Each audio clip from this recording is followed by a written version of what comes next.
going to be only words at this stage. All the harps have gone home. All the harps have gone home. Thank you, John, for inviting me here, and Tony here. And I'm going to do some of my own poems.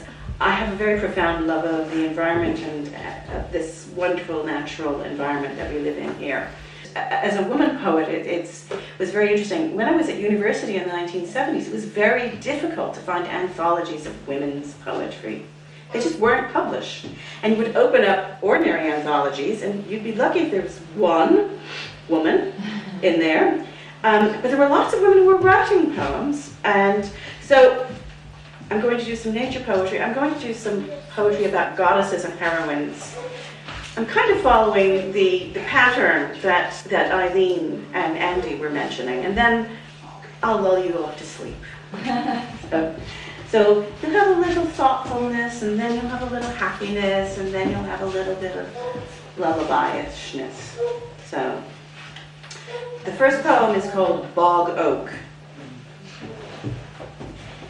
This is what is made by time, temperature, water, the patience of insect life underground, under the cover of peat, its acidity burnishing Earth's black gold.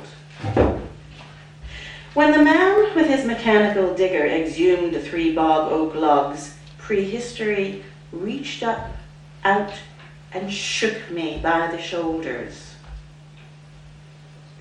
Eternity is not hard won or over in an instant. What names the millennia that was in the making? Now the light and air give the appearance of brittle bark, but let them stand in the rain. Their heart is ancient and indissoluble as stone dolmens. The next poem is actually inspired by Doe Isle. I don't know if any of you are familiar with Inishowen, the Inishowen Peninsula. Doe Isle Beach is an absolutely wonderful bit of seaside, and having visited there, I was inspired to write this poem, which is called Sitting in the Lap of Our Mother.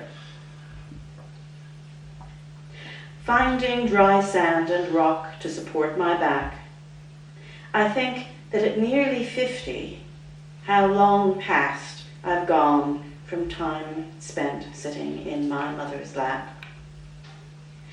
But listening here to the ocean's rhythmic fall, I am once again small, and in a memory recalled.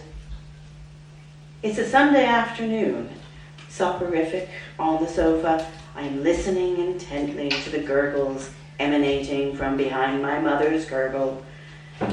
Body sounds echoing from me playing drum on her tum-tum-tum, lightly thrumming to music made with my infant fist.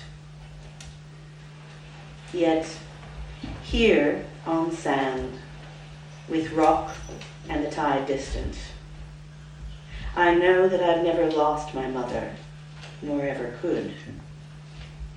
She is sand, rock, and precious gemstones washed up, memories glittering a beachcombed path half a century long.